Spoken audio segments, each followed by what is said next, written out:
जिनसे लोग सवाल पूछना चाहते हैं, जिनके बारे में लोगों के मन में क्यूरियोसिटी होती है। पिछले दिनों मैं जहां भी गया, लोगों ने मुझे एक शख्स के बारे में कहा, आप इन्हें आपकी अदालत में बुलाइए, और मैं भी सोचने के लिए मजबूर हो गया, ये कौन है जिसके बारे में हर पब्लिक फंक्शन में लोग मुझे कहते हैं, जिसके बारे में लोग मैसेज भेजते हैं, दर्शकों की बार बार मांग आती है। पता किया, इनकी सोशल मीडिया पर काफी फॉलोइंग है। जब ये अपने घर से बाहर निकलते हैं तो सड़क पर ट्रैफिक जाम हो जाता है, लाखों लोगों की भीड़ इकट्ठा हो जाती है। इस शख्स को आपकी अदालत में आमंत्रित कर रहा हूं। प्लीज वेलकम बागेश्वर धाम के प्रमुख धीरेन्द्र कृष्ण शास्त्री।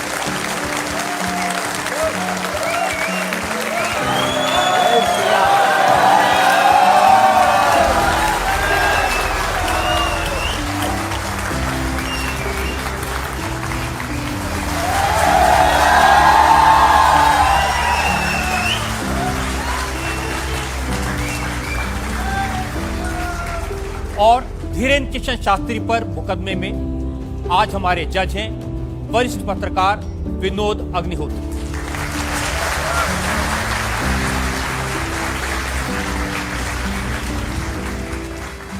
इससे पहले कि मुकदमा शुरू करें, इल्जामात सवालात का सिलसिला शुरू करें, आज के जज विनोद अग्निहोत्री की इजाजत चाहेंगे आज की कार्रवाई शुरू करने के लिए। इजाजत है मुकदमा शुरू करने की। और इससे पहले कि पहला इल्जाम लगे शास्त्री जी पर, एक नजर डालते हैं शास्त्री जी के लाइफ पर।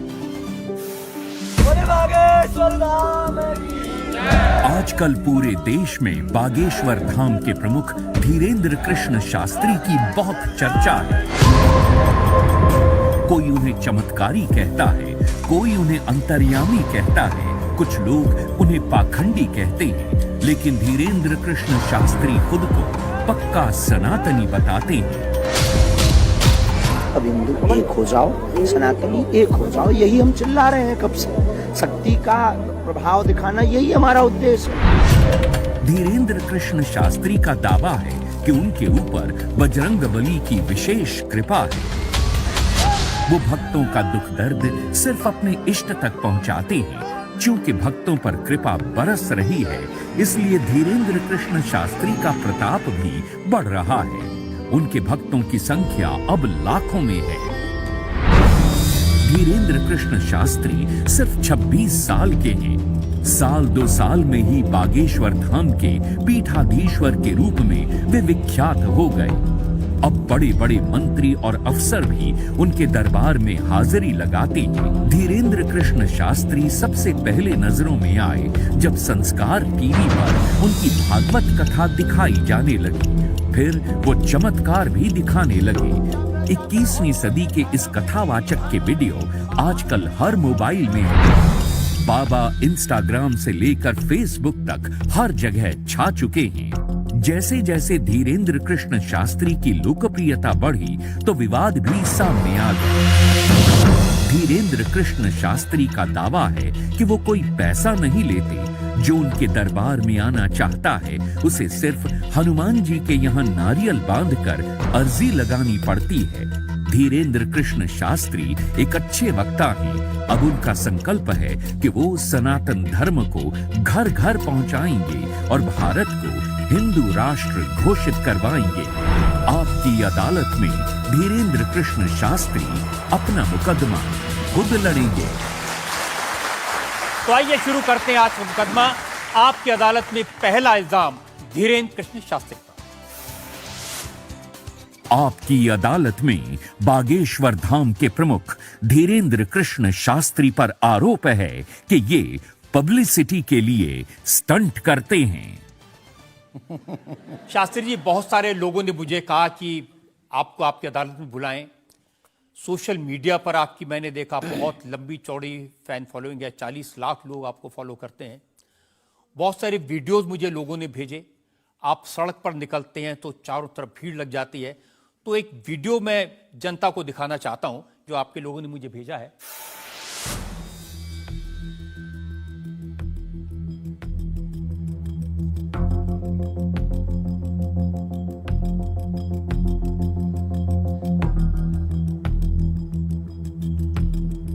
ये वाकई में शास्त्री जी असली वीडियो है या पब्लिसिटी स्टंट है, बनाया हुआ है?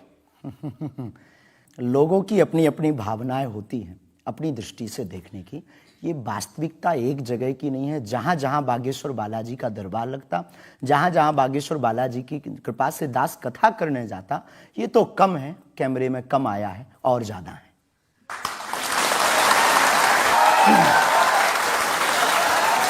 लेकिन 26 साल की उम्र में इतनी चर्चा, इतनी पब्लिसिटी, ऐसा क्या है आप में? जिसका गुरु बलवान होता है, चेला पहलवान होता है।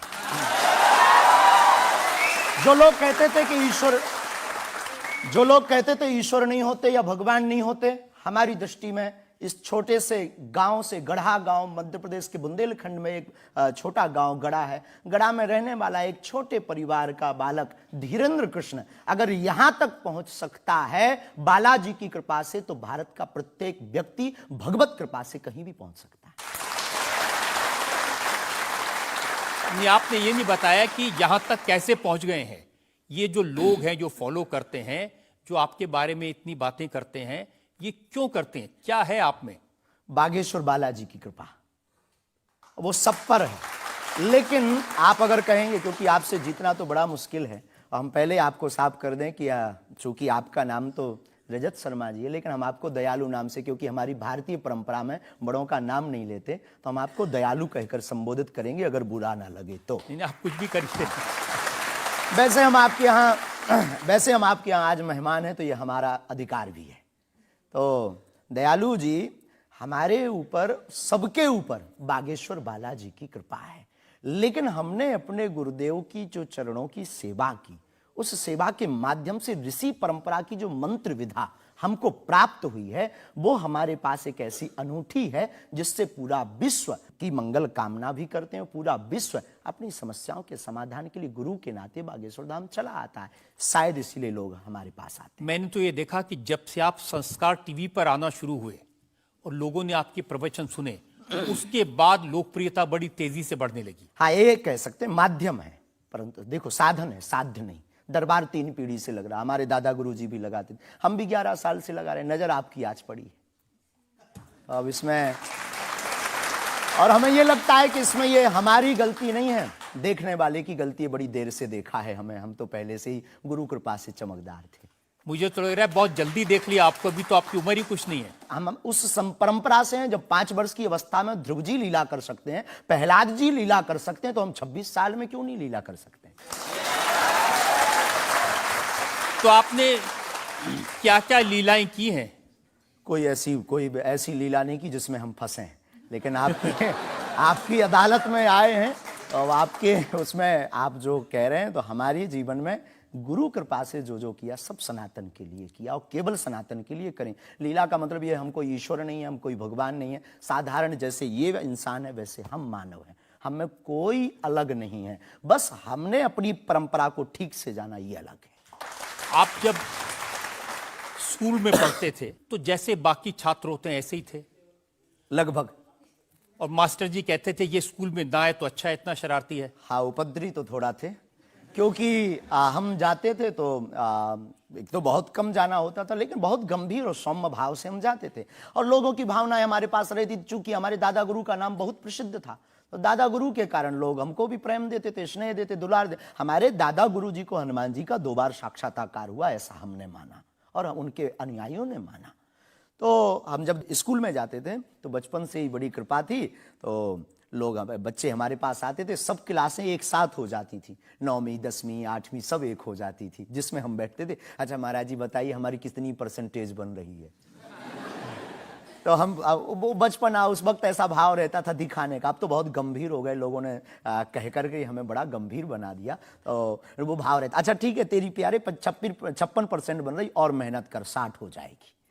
तो कौन, हनुमान जी बताते थे कितनी परसेंटेज? गुरु प्रेरणा हमसे कोई शक्ति बात नहीं करती है, कोई सामने नहीं हमारे पास बैठती है, हमें तो अनुभव होता है, प्रेरणा होती है। जो ऋषि परंपरा में प्रेरणा है, जो हमारे भारत में अनेकानेक महापुरुष, तो हमको प्रेरणा लगती है, ऐसा अनुभव होता है कि ऐसा होगा, जैसे हमें प्रेरणा लग जाती है कि ऐसा होगा, वो हम लिख देते हैं, और इष्ट कृपा से और अपने इष्ट के प्रति आस्था से वो बात सत्य निकलती है।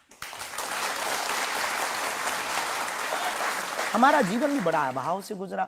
एक छोटी झोपड़ी रहती थी, वो भी झोपड़ी, कच्ची झोपड़ी, उसमें पिताजी रहते थे, हमारी माँ, हमसे छोटी बहन और उससे छोटा भाई, 5 लोग उसमें रहते थे। उसी में भगवान को स्थान था। दादा गुरुजी निर्मोही अखाड़ा से साधु थे, तो उन्हें परिवार से ज्यादा मतलब नहीं था। तो बड़ा अभाव में गुजरा हमारा जीवन, बहुत विचित्र स्थितियों में गुजरा। लेकिन अभाव ने प्रभाव की महिमा बताई और आज प्रभाव ने हमें अभाव की महिमा बताई। तो आप कह रहे हैं कि जब छात्र थे तो साधारण छात्र थे, जैसे बाकी बच्चे होते हैं, वैसे आज घर परिवार वैसा था जैसे बाकी लोगों का होता है। कोई नई बात नहीं, कोई ऐसा, हम कोई ईश्वर नहीं है, हम संसार से कोई अलग से ब्रह्मा जी की फैक्ट्री से सेट नहीं भरे। हम जैसे दुनिया है वैसे हम हैं। बस गुरु परंपरा और हनुमान जी की कृपा क्या होती है, शायद हनुमान जी ने और गुरु ने हमको चुना ये ललकार कर बताने के लिए, हमें लगता है हमारा। तो इस देश में तो बहुत सारे लोग हैं जो हनुमान जी के भक्त हैं, है करोड़ों लोग। हाँ, मंगलवार को, शनिवार को मंदिरों में जाते हैं, व्रत रखते हैं, प्रसाद चढ़ाते हैं। तो हनुमान जी ने आपको क्यों पकड़ा? कुछ ज्यादा ही घनिष्ठता होगी हमारी, उनको ज्यादा मोहब्बत हम पर आई होगी। लेकिन इस करोड़ों लोगों में हनुमान जी के लाखों भक्त हैं। उन्होंने अपने लिए मांगा और हमने पूरी विश्व के लिए मांगा। इसीलिए हमें लगता है कि हम में और बाकियों में अंतर है। देखिए, आपने क्या मांगा, इसके कुछ वीडियोस मैंने देखे हैं। वाह। आप लोगों से कह रहे हैं कि आपके पास जितना चाहे दान दे दो, अपना मकान दे दो, फ्लैट दे दो, बंगला दे दो, घोड़ा दे दो, गाड़ी दे दो, सोना चांदी, बैंक, एफडी, मंगलसूत्र, अंगूठी, लुगाई लड़का छोड़ के सब मुझे दे दो। ये हमारा डिस्क्लेमर रहता है दरबार के पहले का। लोगों को जो भावनाएं रहती हैं कि गुरु परंपरा के लोग और साधु लोग दरबार इसलिए लगाते हैं, भगवान को इसलिए रखते हैं कि ये कमाई का जरिया बनाते हैं। और हमने अपने दरबार में बैनर लगा करके, वो माइक पर ठोक करके बोलते हैं कि यहाँ किसी भी प्रकार का शुल्क, फीस, दक्षिणा नहीं लगता। पर अगर तुम शिष्य मानते हो अपने आप को और हम गुरु हैं, तो गुरु परंपरा के नाते अगर कुछ भी तुम दे दो, अगर आप भी इंडिया टीवी का ये हाउस हमारे नाम करें, हमें कोई दिक्कत, हमें कोई दिक्कत। और लेते भी हैं, लेना बुरा नहीं है, उपयोगिता बुरी है। लेकर के उसका सदुपयोग करते या दुरुपयोग करते। हम लेते हैं, कोई अगर देता है तो स्वीकार करते गुरु के नाते। हम उस परंपरा से हैं जहां अंगूठा तक दान गुरु को दे दिया जाता है, हम भी लेते हैं। कितना कितना कमा लेते हैं? हमारी तो कोई फिक्स कमाई नहीं है, क्योंकि हमारी कोई कंपनी या बिजनेस नहीं है। कोई चढ़ा जाता है, हमारे पास करोड़ों सनातनियों का प्यार, लाखों करोड़ों लोगों की दुआएं, हजारों संतों का आशीर्वाद, इतनी कोई हमारी हिसाब कमाई किताब तो रखता होगा ना कि कितना पैसा आया। जितने सनातनी उतनी कमाई, हिसाब आप लगाओ।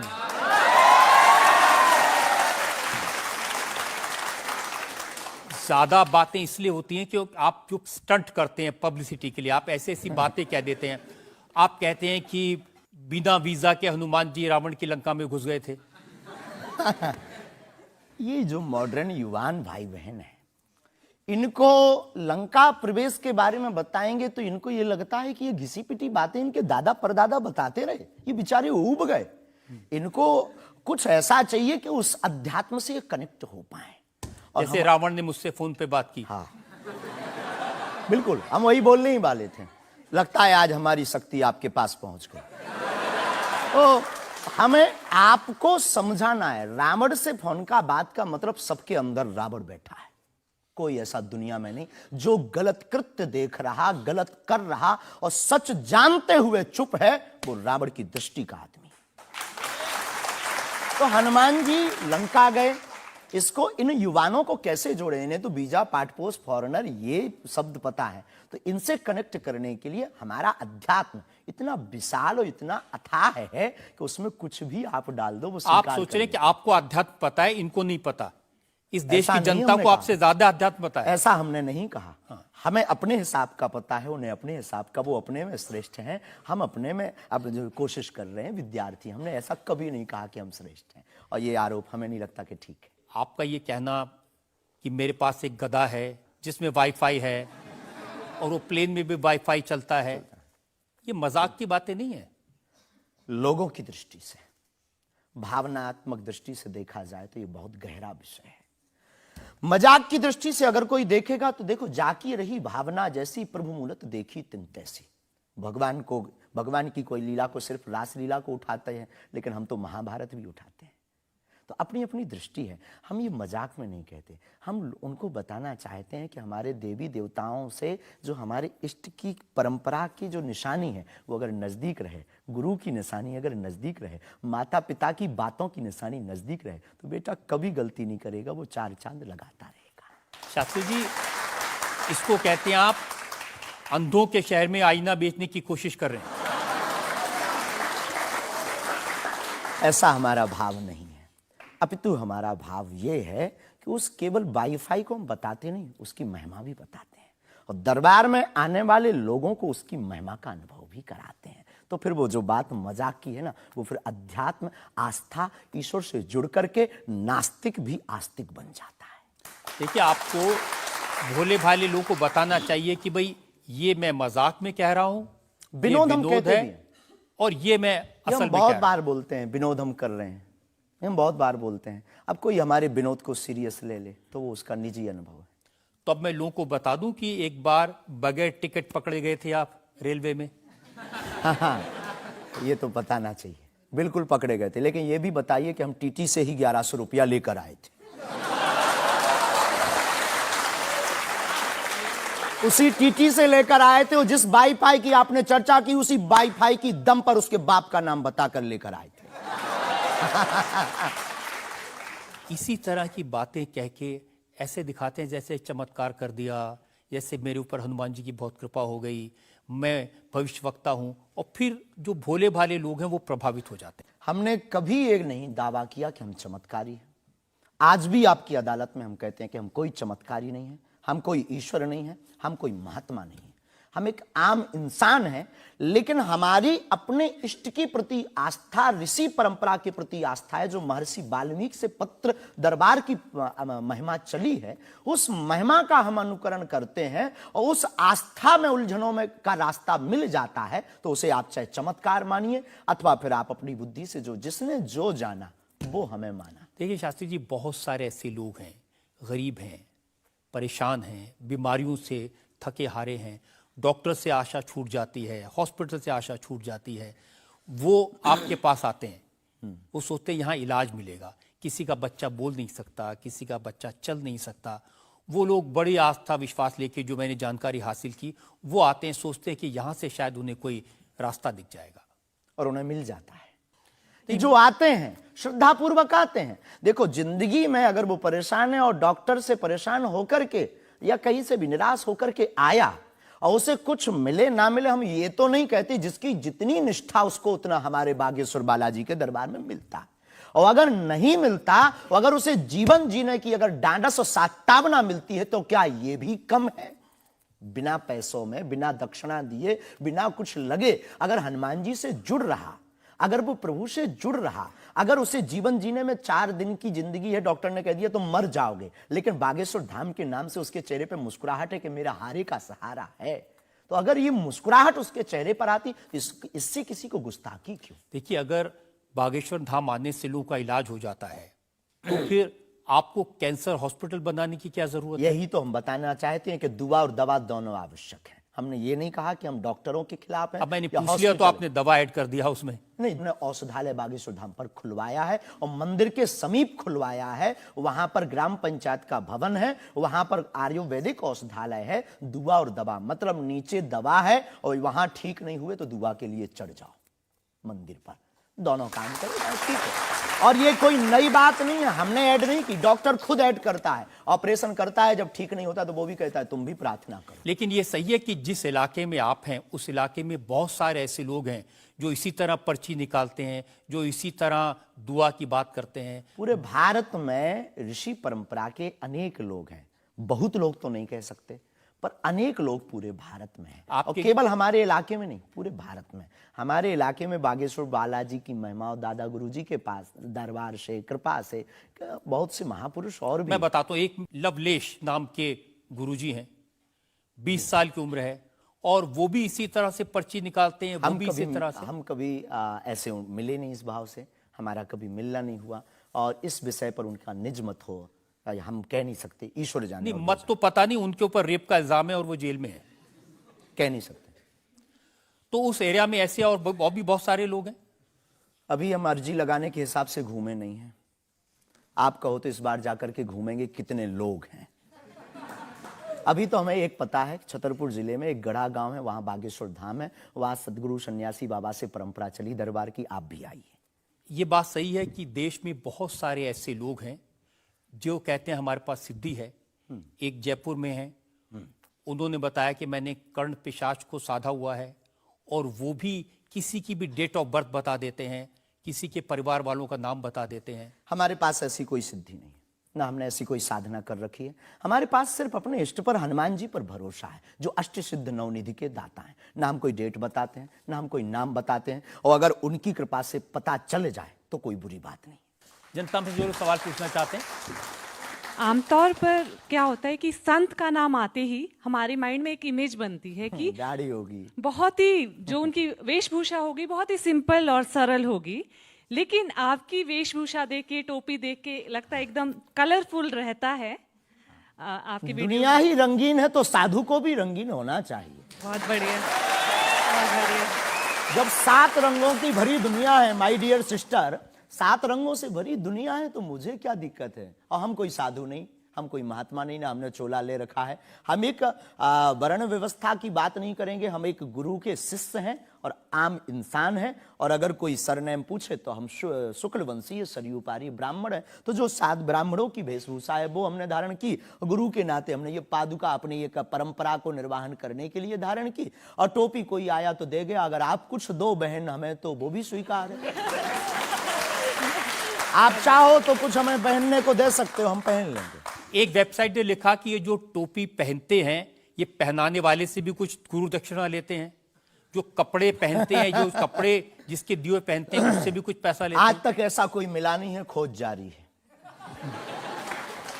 किसी ने हमें आज तक दक्षिणा नहीं दी टोपी पहनाने के नाम पर या कपड़े पहनाने के नाम पर। हम तो राह चलते कोई मिल जाता है तो उसका पहन लेते, अपना दे देते हैं। हम तो साधु उस परंपरा के हैं, उस परंपरा के। लेकिन अच्छे लगते हैं आपको ये रंग बिरंगे कपड़े? बहुत आनंद आता है। क्या दिक्कत है साहब? किसी को दिक्कत है वो हमसे ज्यादा रंगीन पहने। एक शायर ने कहा कि जो खानदानी रईस हैं वो मिजाज रखते हैं नर्म अपना, आपका लहजा बता रहा है आपकी ये दौलत शोहरत नहीं।